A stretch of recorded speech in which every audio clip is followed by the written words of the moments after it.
I chose for my teaching today the passage in the Gospel, the wedding feast in Cana. Now, Cana is mentioned only in the Gospel of John, and this miracle. As far as Cana, it is west of the Sea of Galilee, but no one knows the exact location of it. It's a city that's gone now. Nobody knows where it was. Now, when you talk about a wedding feast, and you're talking about a Jewish wedding feast, you're talking party, because this feast would last for 1 week. It wasn't just a day-long thing. It was a whole week. And the bride would be secluded for the entire week until the last day. Then with great fanfare, she would come out and the wedding would commence. And during this week, you think you have it rough when relatives come at Christmas to visit? Well, everybody came to the bride and groom's house, and this is relatives and friends both, and they would stay in that home with the bride, well, with the groom. Actually, the bride was secluded. So it was kind of a honeymoon, family reunion, bachelor party, and wedding shower all rolled into one for a week. Boy, would you be tired of relatives by the end of that week. And it was customary to start the week, this long celebration, with the best of the wine, and then as the week progressed, then you'd bring out the cheaper stuff, because who's going to know? I mean, who would know at that point? So what we do basically is we start out with Cabernet Sauvignon, and we end up with Boone's Farm. That's how these things went. In this particular case, the family could not afford the wine necessary to sustain everyone for the whole week. So this was big time crisis. And that's where Mary comes to Jesus and asks him to intercede. Now, I could go a long time about this conversation between he and Mary, and preachers have. But for today's teaching, I want to jump ahead to what I find very intriguing beyond the miracle in this passage, and that's verses 6 through 9a. Let me just read them to you. And this is from the New International Version. Nearby stood 6 stone water jars, the kind used by the Jews for ceremonial washing, each holding from 20 to 30 gallons. Jesus said to the servants, "Fill the jars with water." So they filled them to the brim. Then he told them, "Now draw some out and take it to the master of the banquet." They did so, and the master of the banquet tasted the water that had been turned into wine. He did not realize where it had come from, though the servants who had drawn the water knew. This is the part that I would like to talk about. Perhaps it's the perverse nature that I have, that I like to look at some of the vagaries in the passages and see what they can teach us. We all have heard sermons about the miracle of changing the water into wine, but what about the servants? That's what I got interested in. In verse 6a, it says, "Nearby stood 6 stone water jars, the kind used by the Jews for ceremonial washing." Let's take a look at that first. Now, the Jews were required when they went home to engage in a ceremonial washing of their hands in case they came into contact with anything unclean, including you. If they touched a Gentile, they were unclean. Okay, here we go. And so, unclean. And so they had this ceremonial washing. They would have this big stone jar, and they would dip their hands and their arms up the elbows into that jar, and then they'd do like this and let it run down their elbows. Then they dip in again and let it run down their hands. Does that sound familiar, Patty? Universal precautions? Yes. Still do that even today in a hospital. And that's how they would ceremonially wash themselves from anything unclean with which they had had contact. Now, I decided to get out, I got on Google actually, and I got my calculator out.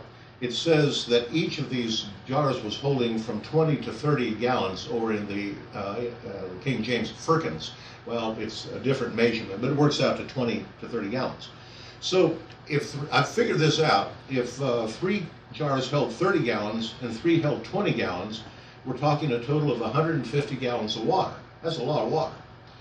And then, for you trivia buffs, the standard measurement of a barrel of liquid, usually is oil we talk about, is 42 gallons. So we're talking about 3.57 barrels of water. Now, imagine these barrels up there. And it's going to be wine, mind you. That's a lot of wine. Then for a little more trivia for you, the weight of water is 8.345 pounds per gallon. I said that right, yeah. So what we're talking about is jars, and I'm not even counting the weight of the jars. Mind you, these were masonry jars, pretty heavy probably. Just the water itself would weigh, in the lightest jar, 166.9 pounds, and the heaviest would be 250.35 pounds. That's a lot of weight, isn't it? So next time you're at a cocktail party, you can bring that up. Everybody's going to think you're really smart. Well, so we have all of this weight, and then in verse 7 it says, Jesus said to the servants, fill the jars with water. So they filled them to the brim. To the brim. What strikes me about the servants is, number one, they were obedient, but beyond that, they were obedient enthusiastically. They didn't just fill them part way, they filled them to the brim, making them even heavier for them to carry. Do you suppose these guys might have been tired by that point? I mean, they've been catering to people all week long. I'm sure these guys are worn out. And think of it. All these servants, this long party, and yet they filled the pots to the brim. They obeyed fully. They obeyed as far as they possibly could. Verse 8, then he told them, now draw some out and take it to the master of the banquet. Now, the master of the banquet, he's basically the MC of ceremonies. He's the big guy, in other words. And so I can just imagine Jesus telling them to draw out a glass of water when they were thinking wine, and take it to the big guy. And they're probably thinking, yeah, right, let's see how this goes. Well, what did they do? They did exactly as they were told to do. They didn't question it. And what was the result? A miracle. A miracle occurred because, number one, they were obedient with enthusiasm, and number two, they were unquestioning in what they were told to do. Verse 10, the master says, everyone brings out the choice wine first and then the cheaper wine after the guests have too much to drink. But you have saved the best until now, saying this to the bridegroom. In other words, they started with Cabernet Sauvignon and they ended up with Dom Perignon. Okay, they went even higher with this miraculous wine. I want you also to note that in verse 9, the servants knew of the miracle, but they were the only ones. They knew that they started with a glass of water, and by the time they got up there, whoop, what happened here? So they knew what had happened, and this is the Epiphany of Christ. So what's the application of this narrative in our lives? Well, I think it's fairly obvious, actually. You can learn a lot from a servant. First of all, be obedient. Of course, we're supposed to be obedient to God. But beyond that, be obedient enthusiastically. Give it all that you've got. Rejoice in the work that he gives you to do. Don't just do the work. Do the best that you can. Be like the servants at the marriage of Cana. Don't just fill the jars. Fill them to the brim. Don't just respond to his call with, well, I guess I have to do this. Go beyond that to, what more can I do? Let me just park that for a minute and go to a sidebar for a minute. I was reading a writing on conversion the other day, the conversion of Paul. And the commentator that I was reading said something that really captured me. And that was that the first words out of a convert's mouth, a Christian convert, should be, what can I do? And that's the Apostle Paul, and look what he did, because he asked that question. What can I do? That should be the first words out of a convert's mouth. And the Lord will surely answer that question. And he will answer it the rest of your life. And our life's work is responding to that answer. That is the life of a convert. That's the life of all of us. That we ask the question, what can I do? And he does answer it. And the rest of our life is the response to that answer.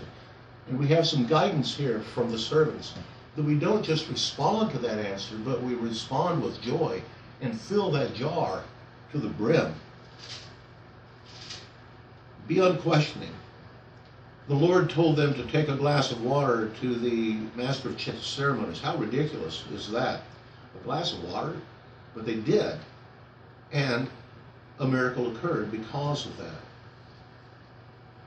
If they had approached their task with reluctance, if we only fill it halfway, who's to know? It'll be lighter to carry. The miracle would have been reduced by half. It would not have been completely fulfilled. These men had a part to do. Just these lowly servants, they had a part to do in the fulfilling of that miracle. Do you hear your life in what I'm saying? Is your jar completely full? You have a work to do, and you are a participant in the miracle. Does the Lord ever ask you to do weird things? Well, He does me. Let me tell you. Be like the servants. Be like Nike. Just do it. Don't question me. It might sound a little weird, When the Lord said, Rusty, you're going to be a priest, say what? Wait till they get a load of me, Lord. Are you sure you're talking to the right guy here? That's kind of a weird request. And here again, it is required a lifetime to answer, to work out the answer that He gave me. And dearly beloved, we are called to a life of service and obedience just as surely as those servants long ago in the first miracle of Christ, the Epiphany. That is the manifesting forth of Christ. It says the disciples believed on Him. This is the Epiphany of Christ. It is by obedience that we usher to our present age the miracle of Christ. And that miracle is the body and blood of Messiah Himself. And you witness that miracle every week. Never let the Holy Eucharist become mundane or trivial in your mind. Come with fear and awe to the table of the Lord. It is by our obedience that the water of secular darkness and confusion is transformed into the body and blood of Christ. We are those servants. And He is the finest wine that the world has ever known, the wine of salvation and eternal life. And we have a part in that.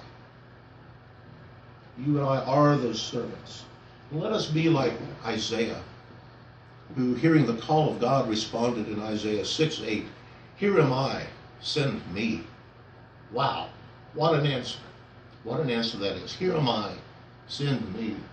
Instead of, are you sure? And I'm guilty of that. I wasn't Isaiah. Lord, you got the right guy here? I should have been more like Isaiah. Here am I, send me. You see, dearly beloved, we are all servants at the wedding feast of Cana in our own lives. We are now privileged to witness the miracle of the transformation of the ordinary water of people's lives into the extraordinary persons and souls that they become through the waters of baptism. And we all have a part of that work. And let us all be like the servants, filling the jar to the brim. And let us be like Isaiah in response to the Lord. Here am I, send me. Amen. Amen. Remember the words of the Lord Jesus, how He said, it is more blessed to give than to receive.